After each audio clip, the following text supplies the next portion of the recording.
Hello everyone, welcome to this third lecture of our Bulletin of Near Eastern Excavations and Research.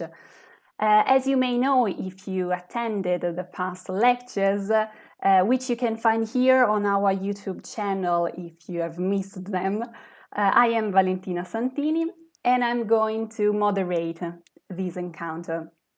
The aim of the bulletin is to inform the public, both the scientific and the general one, about the ongoing projects and the current archaeological excavations in the Near East. And since we are live, as in a proper lecture, you have the opportunity to ask questions.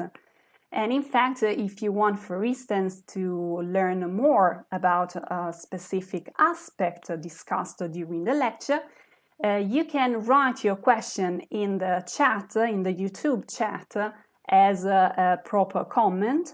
And at the end of the lecture, I'm going to read those questions to our speakers. As you can see, we are two speakers.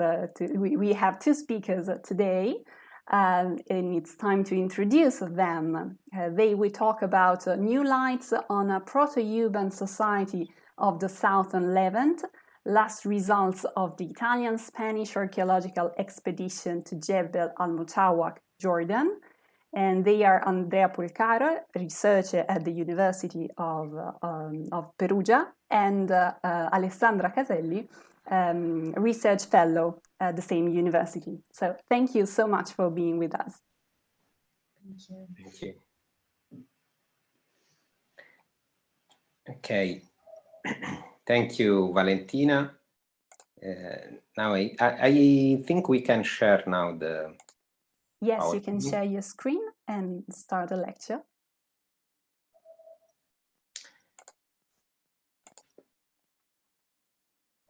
Okay, first of all, thank you, Valentina, and I want to thank Stefano Valentini and Guido Guarducci of CAMNES to organize this beautiful cycle of conferences, and we are very happy to participate, both of us, me and Alessandra. So we can start describing our site. Jebel al-Mutawwaq is an early Bronze Age 1 site settled on the top of a mountain located along the Middle Wadi az-Zarqa valley between the middle and the end of the 4th millennium BC. The site is significant to study the connection between permanent agropastoral settlements and megalithic necropolis in Transjordan, and to understand the social dynamics during the transitional phase from village to town in the Proto-Urban period. The site was surveyed by Hambury Tennyson in the 80s, then excavated by a Spanish expedition of Oviedo University, directed by Juan Antonio Tresguerres Velasco, from 1989 to 2011, and now investigated by an Italian-Spanish team from Perugia University, Italy, and Pontificia Facultad Sant'Esteban of Salamanca, Spain, co-directed by me and my colleagues Juan Muñiz since 2012. And it offers several interesting data about the historical dynamics and the funerary practices of the community during the early Bronze Age 1 period. In particular, at the present state of art, we think that Jebel al-Mutawwaq site and necropolis have two main phases of use, one dated to the end of the early Bronze Age 1A, a long period usually dated from the 3500 to the 3200 BC, and the early Bronze Age 1B, usually dated between the 3200 and 3000 BC. The site consists of a village surrounded by a settlement wall within at least 200 domestic units with a typical oval or double apse plan, able to host more than 1,000 people.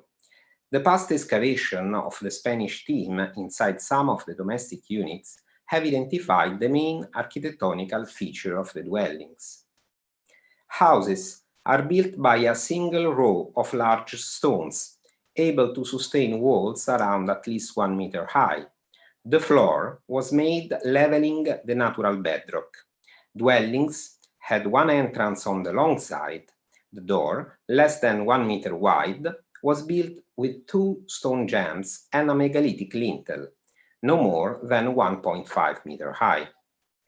The inner space was usually divided into 2 rooms through an inner divisor wall, and the hearth is generally located on one corner of the lower side of the house.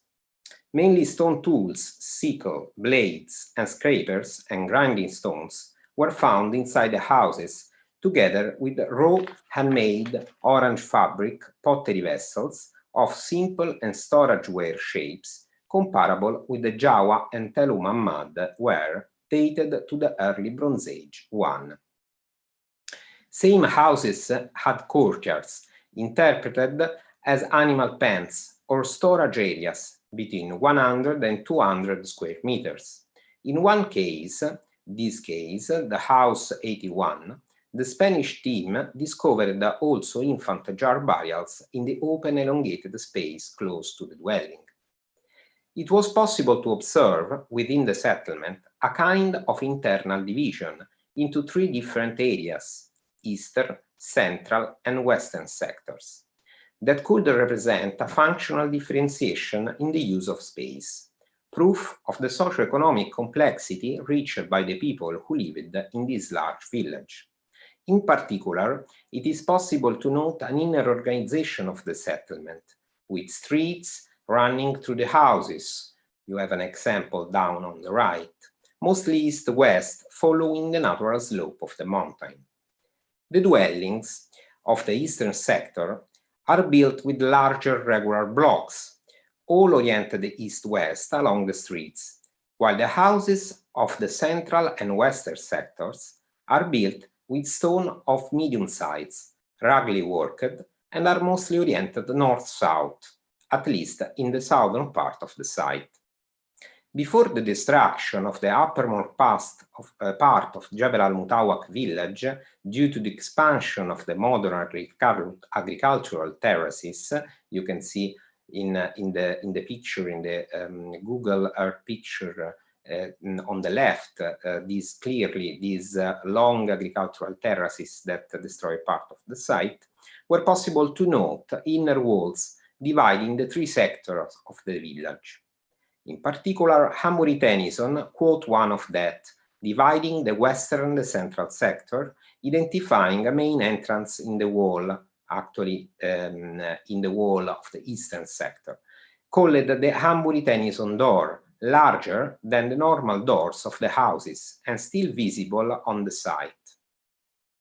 This door, always made by 2 megalithic stone jambs, is more comparable with the other settlement entrances. An example is visible on the southern part of the settlement wall.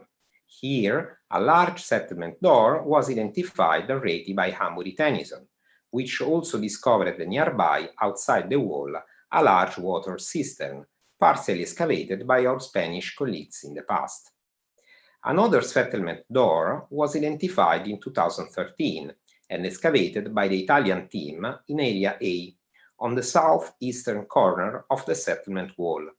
These entrances were connected to the external areas of the site through streets and paths, mostly following the natural slope of the mountain.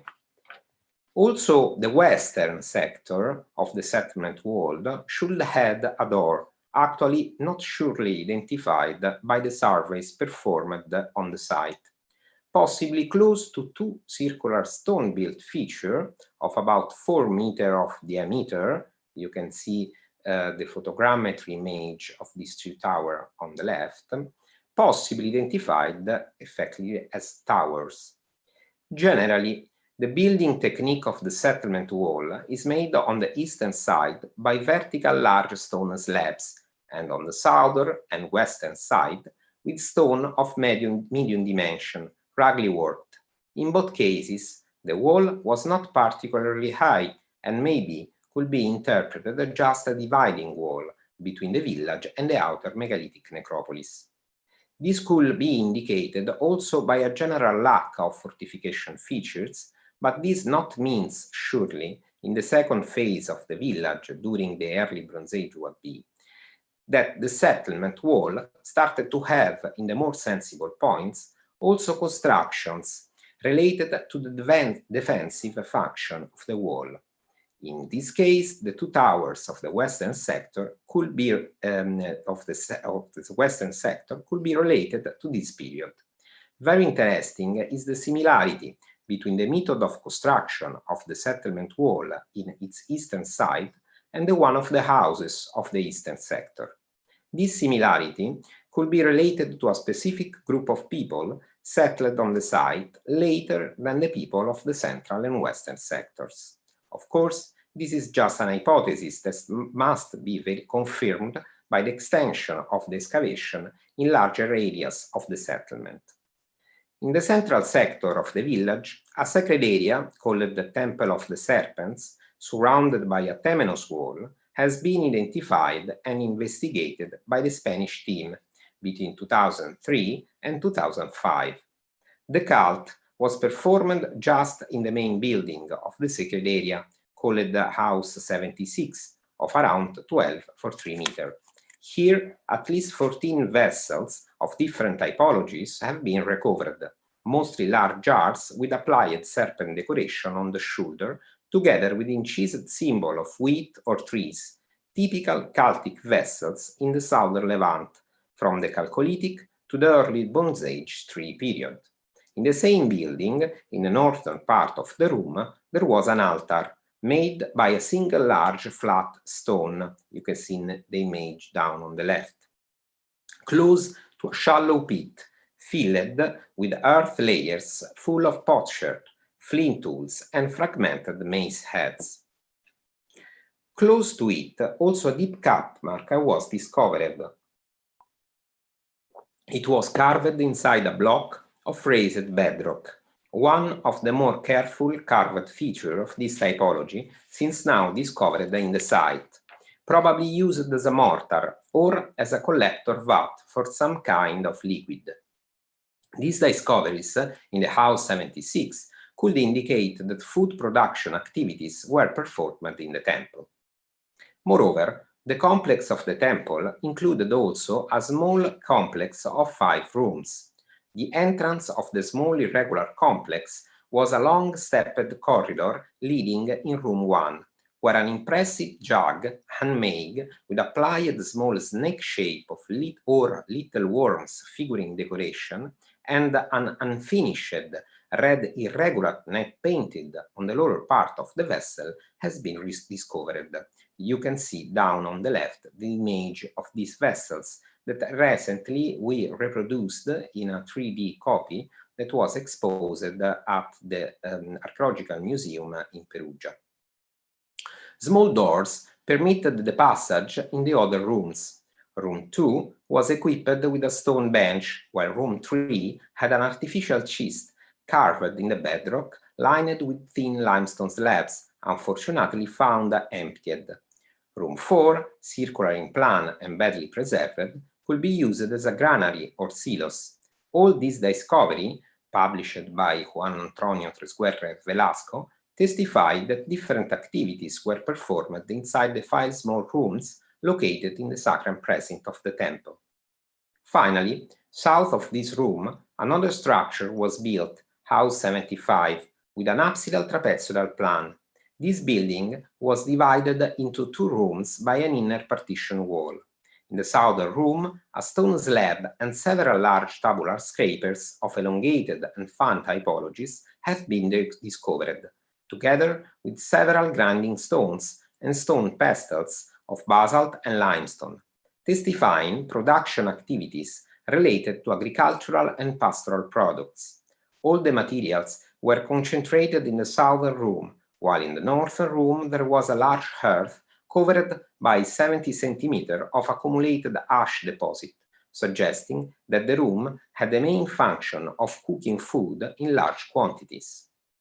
From burned olive seeds discovered inside the temple area comes the only 2 C14 dates that could be used to the structure, 3314, 3090 BCE, and 3320 and 3220 BC. This means that the temple probably was used both in the first AB1A and in the second AB1B phase of Jebel al-Mutawwaq, as seems to be confirmed by the pottery assemblage of the temple area, showing also the agnostic share comparable with the pottery horizon of the end of the AB1, like, in particular, this net-painted ware fragment for House 75 that you can see down on the right, or the other vessel that is a large spouted bowl from House 76. In addition to the temple, other areas dedicated to the public activities for the community has been recently identified. The most important has been discovered in the eastern sector and has been under investigation since 2014. This area, called Area C, consists of a complex characterized by the presence of several buildings. Excavations began in 2014 on the western part of the Area C in order to investigate the large courtyard of about 150 square meters, L51, opened between two structures oriented north-south, delimited by long walls made of a single row of stone. On the western part of the courtyard, close to the door of the first structure, still unexcavated and called Building C, a large semicircular platform, 57, built with large stone blocks, was discovered. This platform was built against the two still standing stone door jambs of the door of Building C, directly above the bedrock, representing the floor of the courtyard. This platform is still uncompared in the site of Jebel al-Mutawwaq, and no other similar structures have been never identified in the private dwelling in the site. It's difficult at the present state of art to advance an hypothesis about its function, but it's clear that it pertained to a second phase of use of the structure, after the sealing of the door of Building C. North of the semicircular platform, close to the northern border of courtyard L51, the natural bedrock rises in elevation. Here, the rock was carved in order to obtain a small circular installation that you can see in the picture, in which we found almost complete large storage jars. You can see two examples down. Moreover, in the installation, the base of the jar was found in situ, directly above the bedrock, testifying the use of the natural rock as the main surface of the courtyard. It seems thus that at least this part of the open courtyard was used as a storage area. This interpretation is supported by the analysis of the pottery shards collected in courtyard L51.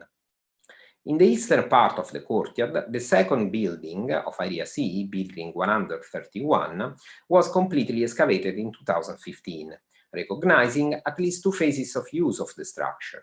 In phase 1, the building has an apsidal shape, larger than Building C, a main door opened on the western side toward the courtyard, with the door socket found in place, and possibly another opposite entrance on the eastern side, not easy to recognize due to the bad state of preservation of the eastern wall of this structure.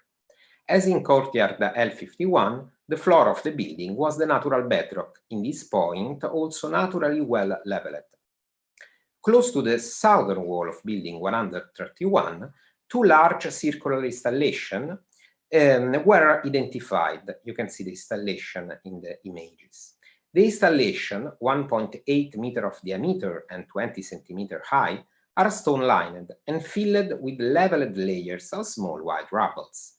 The installation occupied almost completely the southern part of the building, clearly with some purpose of production, and there are no parallels of such installations in the whole private houses since now excavated in Jebel al-Mutawwaq. Nearby, two cap marks were discovered. The easternmost has a well-smoothed inner surface with raised edges, probably used as a mortar. The westernmost, located in the center of the room, is composed by a main hall with a smoothed surface and edge only partially raised, and a second smaller hole with a high raised edge. Even if a certain function cannot be identified, it's probable that these cap marks were used for fur production activities, related to the two large circular installations. This indicates that building 131 in phase 1 could have not a domestic purpose, but was dedicated to the production of food for the needs of a group larger than a single family. Pottery from phase 1 of building 131 is dated to the early Bronze Age 1, handmade, raw red-orange fabric. Except for the hemispherical cups and bowls, the majority of sherds are medium and large jars with vertical or slightly everted neck, with plain ledge handles and a whole mouth jars. Both the shapes are attested in cooking and storage ware. In phase 2, the inner space of the building was reduced and the floor slightly raised with a compact layer of earth. In the northern part, wall 172 was built, obtaining a small room, as such as in the southern corner of the building through wall 160, which obliterates the second platform, clearly no more in use during this phase. Moreover, a semicircular small space, P155, delimited by a single row of stones, was joined to the external facade of the building. Inside it, another cap mark with a smooth surface and the edges only partially raised, probably another mortar, was discovered. This feature testifies the continuity of the function of building 131 as a food production public area also in phase 2. Inside room P155, a flat elongated flint scraper has been also found. About 5 meters east of building 131, a large semicircular enclosure about 60 meters in diameter, called grit enclosure, was identified. This huge structure, still under investigation, is characterized by the presence of a standing stone in the central part of the enclosure. You can see on the right the standing stone inside the grit enclosure. This large open space is delimited with a huge massive stone wall, we call it wall 102, built close to the southern cliff of the mountain. The external line of wall 102 is still preserved in some points for 3 courses of stone reaching an height of 1.55 meters. The excavation exposed in the western side of the area the technique of construction of the wall, you can see down on the right. The bedrock was accurately leveled, and where this cannot be done for the raise of the slope, layers of small pebbles and compact earth was used. The only entrance of the enclosure was on the southwestern corner of the wall. The door, D1110, is very well preserved. It's made by 2 lateral stone slabs and a megalithic lintel still in place. The excavation testified that during the first phase of use, the door had the function of a main entrance to the enclosure. In fact, the 2 megalithic door jambs are in phase with the main wall 102, delimiting the structure of the grit enclosure. The megalithic door of the enclosure was well preserved, also due to its reuse when in the area a large tumulus, probably related to a later tower, so-called tower tomb, of around 8 meters of diameter, was built. However, the excavation of the structure, completed in 2019, not identify enough diagnostic pottery sherd in order to date it. Another later feature testifying the reuse of the grit enclosure in later chronological periods is a second entrance, obtained through a dismantling of part of the wall 102, to the north of the main door, at that time already blocked probably by the tumulus. Few pottery sherds here, in particular a Byzantine fragment, could indicate that this second entrance pertained to a very late phase. This is possible the case also of some circular structures identified inside the grit enclosure nearby this later entrance, such as a small circular room delimited by a single line of stones and with a circular installation inside. However, several pottery sherds discovered inside the foundation of wall 102 and door 1110 date the main use of the grit enclosure to the early Bronze Age 1. The absence of diagnostic sherds of the AB1B seems to indicate its use mainly in the first phase of the village, dated to the AB1A. Nevertheless, this must be verified after the huge enclosure will be finished to be excavated, also in its easternmost part, till now not investigated, that we hope to finish when the coronavirus situation will permit us to come back in Jordan and continue our excavations. Concerning the last season of excavation, 2019, another interesting discovery was done in the northern sector of the Great Enclosure. Just behind the megalithic stele, close to the northern part of the delimiting wall, here a deep elongated storage place was carved directly on the bedrock along wall 102, behind the stele. In the upper layer, a circular installation, delimited by small stones, was discovered, containing a storage jar with inside food remains. You can see down on the right the jar with the bone inside, in particular animal bones, pertaining all to a single sheep. The analysis on the bones showed a clear sign of butchering. This data, together with the choice of the meat sticks, in particular the shoulder and the pelvis of the animal, points to interpret the bones as a food remain, probably related to a sort of stew of land. Under this installation, in the lower lever, another circular one of the same dimension was discovered, also with some pottery sherds inside, suggesting that the deposit of food offering behind the stele of the Great Enclosure was a sort of periodic cultic activity performed in this area. These two installations was cut inside the other two layers, made mainly of fragmentary sherds pertaining to large storage ware jars and compact earth and rubble layer. This last discovery strongly suggests a cultic function of the Great Enclosure, possibly connected to periodical economical activities performed inside the enclosure by at least part of the population of the Jebel al-Mutawwaq Early Bronze Age I village. Outside the fence wall of the village, the extensive megalithic necropolis spreads. And now I let my colleagues, Alessandra Caselli, to continue our presentation. Thank you. All dolmens were investigated, recorded, and placed on a topographical map of the site by the Spanish team in the early 2000s. As a result of this operation, it was possible to recognize clusters of these monuments, areas where groups of similar dolmens were concentrated. In the eastern portion of the site, out of the boundary wall of the village, there were several dolmens, some of which were investigated between 2012 and 2013 by the Italian-Spanish expedition. These small dolmens were directly connected to the village through a street identified in 2013 that connected the group of burial monuments to the eastern gate of the village. From the architectural point of view, the dolmens of the first phase are characterized by a small funerary chamber with a front corridor consisting of 3 steps, a circular wall around the chamber, and a partially preserved tumulus consisting of small and medium stones that originally covered the entire structure, including the capstone.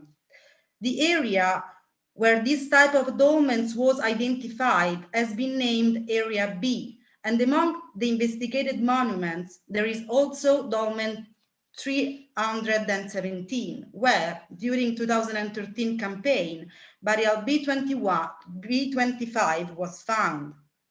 The burial was first located inside the burial chamber in primary position and then rearranged in a secondary position, with the long bones piled in front of the entrance and the skull separated, located just behind. The only objects found as a funerary gift are 2 large flint scrapers, one of elongated shape and one of the typical fan scraper typology. Noticeable was also the complete absence of vessels in the burial chamber. However, the pottery sherds collected in Area B are clearly related to EB1, comparable with the pottery coming from the Temple of the Serpent. In addition to the first group of dolmens, a second group was identified. It consists of larger funeral monuments with different architectural features than those observed in Area B. These dolmens are located mainly on the southern cliff of the site toward the valley of the Zarqa River. Some of them are located outside the boundary wall of the village, such as dolmen 535 and dolmen 11. Others are located intramania, such as dolmen 534. The first excavated dolmen of this group was excavated by the Spanish team during the 2014 campaign, and it was dolmen 534. It was built directly against the southern wall of building 131 in Area C. Its monumental access was a stepped corridor, very well built, with the large square stone blocks. The angular plan of the dromos could have the purpose to preserve the structure of building 131 that could be still in use at the time of the dolmen construction, even if maybe reduced in space. The funerary chamber of dolmen was violated in ancient time. However, the frontal part of the chamber was still preserved.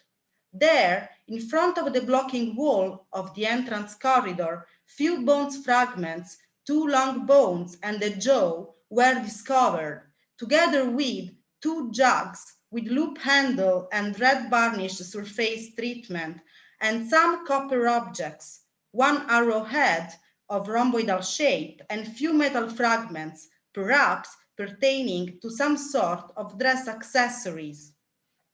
The pottery discovered at the bottom of the funerary chamber point to date dolmen 534 to the end of the early Bronze Age 1, EB1B, slightly later than the main phase of the settlement, dated to the end of EB1A. The second excavated dolmen by the Italian team was dolmen 535, seasons 2016-2018, which is characterized by a large burial chamber about 2 meters high. The excavation of dolmens 535 was focused in front of the dolmen because of the good state of preservation of the layers in that part of the trench, not touched by the later robbers.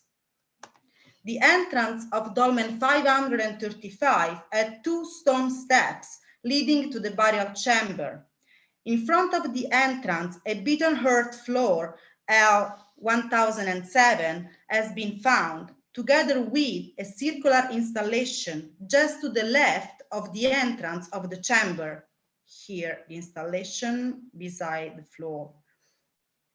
The pottery collected on the floor, like the fragment of this small dish with vertical, slightly inturned rim, and in connection with the circular installation, is also dated to EB1B and characterized by basalt black grids in the paste. After the removal of L1007, the bedrock appears. Here, just in front of the entrance of the dolmen, there was a clear artificial cut of ovoidal shape filled with soft earth and stones. The cut in the bedrock was the entrance of a shaft, artificially cut in the soft layers of limestone, about 3 meters deep, completely filled with 3 layers of stone and earth placed in the shaft to fill it up completely till the top. On the northern side of the shaft, a stone wall has been discovered, wall 1014. After its removal, wall 1014 appears to be the blocking wall of a cave artificially cut inside the rock and then used as a burial chamber for secondary burials. Concerning the depositions inside the cave, at least 3 piles of human bones, mostly long bones, have been discovered in the center of the chamber, while several skulls were aligned on the back against the back side of the chamber. The inhumations are clearly secondary with the rearrangement of the bones, where they were around a dozen of bodies, and further anthropological analyses are necessary to have a good estimation of the exact number of individuals. The funerary assemblage discovered in the cave is very interesting. Only miniaturistic vessels have been found, clearly placed between the long bones, generally interpreted as small bottles for perfumes, unguents, or oils used in the funerary rituals. The exclusive presence of miniaturistic vessels without any other complete pottery shape could thus suggest that more than furniture for the dead in the underworld, the pottery discovered inside the cave was related to funerary rites pertaining to the secondary deposition arrangement of the dead. A similar miniaturistic vessel was, in any case, discovered also nearby the upper dolmen 535. Findings and mostly the architectonic connection prove that the cave and dolmen 535 were used at the same time. Possibly the dolmen was used for the primary burial of the dead, and after the decomposition of the bodies, the bones were rearranged inside the cave.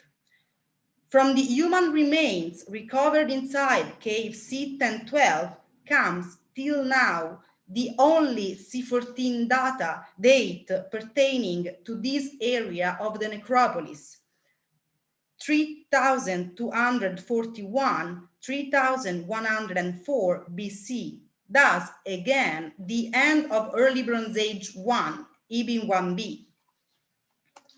The last dolmen excavated in this group by the Italian team is dolmen 11 during season 2019, located along the southern settlement wall, like dolmen 535, not far from the southern gate of the Jebel al-Mutawwaq settlement wall, around 30 meters, and from a large water cistern close to the village entrance.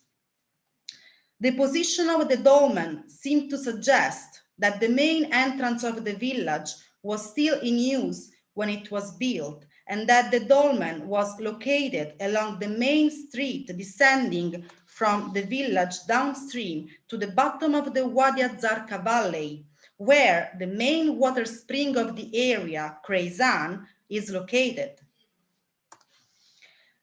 This suggests a connection between the settlement and the necropolis. That is a direct relationship between the living and the dead, as testified by the street connecting the dolmens of Area B to the eastern gate of the village. The funerary chamber of dolmen 11 was almost completely violated in antiquity, and the capstone was found partially broken beside the structure. However, some fragmentary miniaturistic vessels shown here were very similar to the ones discovered in dolmen 535 and cave 1012 have been found in place on the bottom of the floor slab of the dolmen, together with few human teeth currently under analysis. An interesting characteristic of dolmen 11 is the presence next to the structure of a stele, in front of which has been identified a stone bench carved in the bedrock, a cap mark probably used as a mortar that you can see here, and several grinding stones that testify productive activities connected to the dolmen. Extending the excavation in the area, it was found the presence of an artificial cave connected to dolmen 11. In this case, the hypogeous chamber was not in front of the entrance of the dolmen as in dolmen 535 and cave 1012, but lower than the dolmen. Unfortunately, it has been violated and partially emptied, so the data obtained are only partial. However, it seems that the cave has other two lateral underground chambers possibly preserved. Before the COVID pandemic emergency, we had planned a 2020 excavation campaign in the area to complete the investigation of the cave and to collect all the available data, but unfortunately, it has been postponed to 2021. Regarding the finds, till now, no human remains have been identified, so we do not have yet the proof of its funerary use, apart from the proximity with dolmen 11 and the comparison with dolmen 535. Finally, a small clay figurine representing an animal with the tail and two broken horns was found. Due to the large body, the shape seems to be related to a bull or to a crouch mutton. In conclusion, dolmens of the second group are characterized architecturally by a larger burial chamber than the Area B dolmens, built using very regular and carefully sculpted stone slabs. The burial chamber of these dolmens has, in two cases, dolmen 11 and dolmen 535, two parallel engraved grooves on the side slabs, probably used to support a shelf made of perishable material that divided interior space vertically into two rooms. This feature present in other dolmens of EB1B period in Jordan as Tel el-Umeiri served probably to accommodate more primary burials. The mound covering these megalithic structures is made using large stone blocks, differently from the small and medium-sized stones that formed the mound of the dolmen of the first group. The materials found inside them and the results of the radiometric dating to carbon-14 recently collected testify that their use goes back to a more recent phase than those of Area B. The location of these groups of dolmens is also peculiar. They are close to the village, even inside the settlement wall as dolmen 534, more distant one from the other compared to the dolmens of the first group, Area B, which are smaller, more numerous, and organized in clusters from 3 to 5 monuments. The dolmens of the second group seem related to a second phase of the settlement of Jebel al-Mutawwaq, dated to the early Bronze Age 1B. They are built close to the settlement wall and to important productive and public areas of the village with similar funerary gifts as the miniaturistic vessels, at least in two cases, dolmen 11 and dolmen 505, and with the only funerary assemblages, including weapons, since now discovered in the necropolis, as in dolmen 534. This data could indicate that the families owning the funerary monuments pertaining to the last group of dolmens are related to a development of the Jebel al-Mutawwaq society at the end of early Bronze Age 1. In this period, as in other sites of Southern Levant, the village social complexity probably grows, raising the importance of the human groups involving in the organization of the defense, of the public cult, and of the economic activities of the settlement. These human groups elaborated new funerary ideologies involving the monumentality of the megalithic family tombs and possibly also the use of burial caves together with dolmens. This situation reflects an incipient evolution from the village organization to an urban society that in Jebel al-Mutawwaq will never be completed due to the abandonment of the entire area at the end of EB1. Okay, so summarizing, The people which built the white Jebel al-Mutawwaq dolmen field are part of a large community living at the end of the 4th millennium BCE in the permanent settlement located on the southern slope of the same mountain, with a good control of the river valley, so both the passage of the herds and of the agricultural cultivation of the hill slopes and downstream. They have thus a mixed agropastoral sedentarized economy, probably started to be organized by a religious elite or a main clan in charge of the cult and possible also of the defense of the settlement and of some funerary activities. They planned a new monumental architectonic program both for the settlement with large area like the Great Enclosure and the necropolis, during a period characterized by the rising of the social complexity in the whole Southern Levant.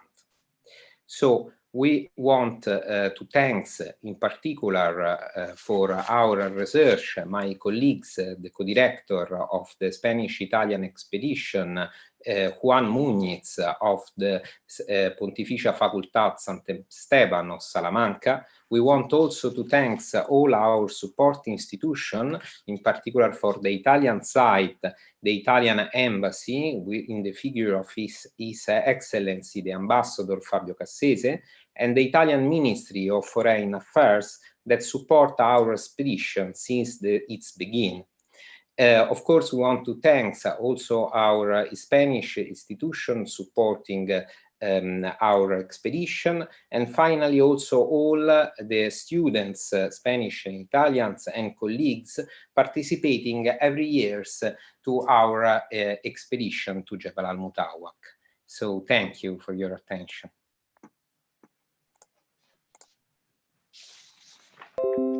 Thank you very much. It was really interesting. Thank you so much.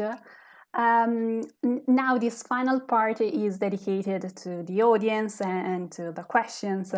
Unfortunately, for the moment, we don't have questions, and I would like to tell our audience, if you have questions or comments, you can write your thoughts down in the chat, and I'm going to read those to our speakers. So in the meantime, I would like to ask you something. If I have understood correctly, the miniaturistic vessels were probably used for unguents or perfumes or something similar. Therefore, is it possible that this funerary equipment was intended for a woman or a group of women? The human remains from the cave are still under analysis, so we are not sure of the gender of the bodies in the cave till now. So we are waiting for the analysis to know exactly how many male bodies were present and how many female bodies. So if we will find out that there was a preeminence of female bodies, we can maybe hypothesize something, but we didn't analyze the miniaturistic vessel under that point of view because we don't know enough, we don't have enough data till now. Okay. If I can add something, in general, in the Southern Levant, the miniaturistic vessels are not exclusively connected to women burials. You can find also with children's or in other contexts with adult male. And moreover, we found in at least 2 cases of the dolmen of the southern cluster, that is this later cluster of dolmens dated to the B1B, so the final part of the evolution of the society of Jebel al-Mutawwaq, we found at least in 2 of these dolmens the same presence of miniaturistic vessels. So I think it's more generally related to a ritual performed during the funeral for these ossuaries or secondary burial places like the caves. But of course, as Alessandra told before me, we cannot be sure until the analysis of the bones will finish. Unfortunately, we found in the recent season of excavation the bones, the human bones in the caves, so they are still preserved in Jordan, and we have to wait for another expedition in order to take it back to Italy and starting the anthropological and DNA analysis. Okay. Thank you. Thank you. And I've got another question in the meantime concerning the Temple of Serpents. Yeah. I'm as an Egyptologist, I'm thinking about a serpent in the Egyptian religion. So my question is, were snakes and serpents worshipped because they were dangerous?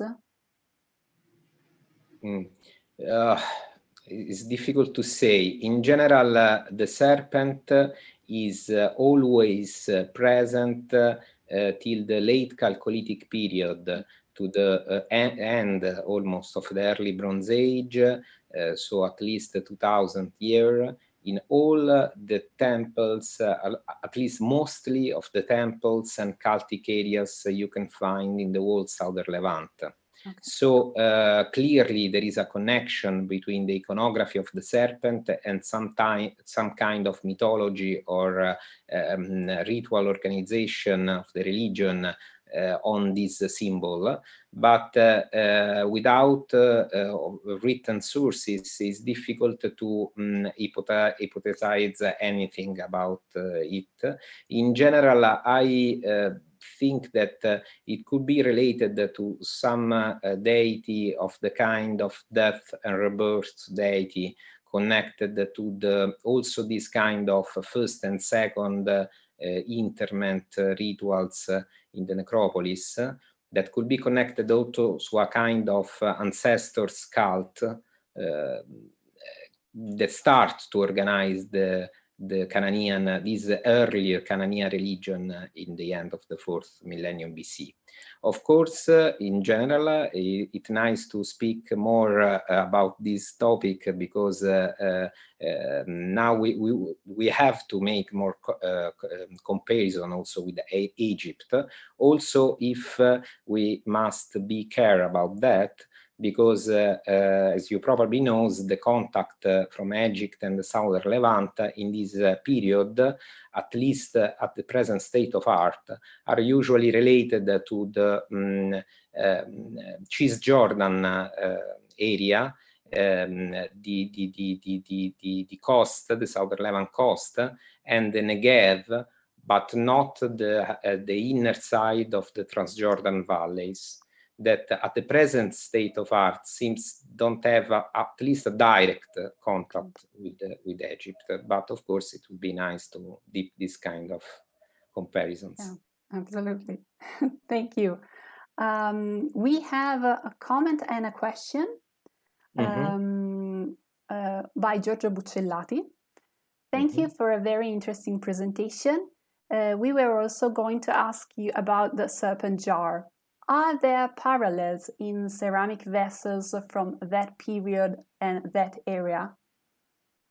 Yes, as I said, usually we have a lot of comparison of jars with serpent in the Southern Levantine temples of the late Chalcolithic, early Bronze Age 1 and early Bronze Age 2-3 period. We have example both from Cisjordan, but also Transjordan, for example, in the late Chalcolithic at Tulelat al-Ghassul, in the early Bronze Age 2-3 in Khirbet Batrawi or in Khirbet az-Zarqa. So there are a lot of comparison, and that always vessels discovered inside the temple areas or cultic places. Great, thank you so much, and thank you for the question. I think that there are no any more questions, so I would like to thank you very much, Andrea A.Polcaro and Alessandra A.Caselli, for your extremely interesting lecture. And I would like to thank also our audience. Thank you for joining us today. And next lecture would be next Wednesday, so November the 25th at 5 p.m. Italy time as usual. Ida Oggiano will discuss the biography of a Phoenician cult place, Karayeb, from the quarries to the CAMNES Museum. Thank you again very much and see you next week. Bye, see you.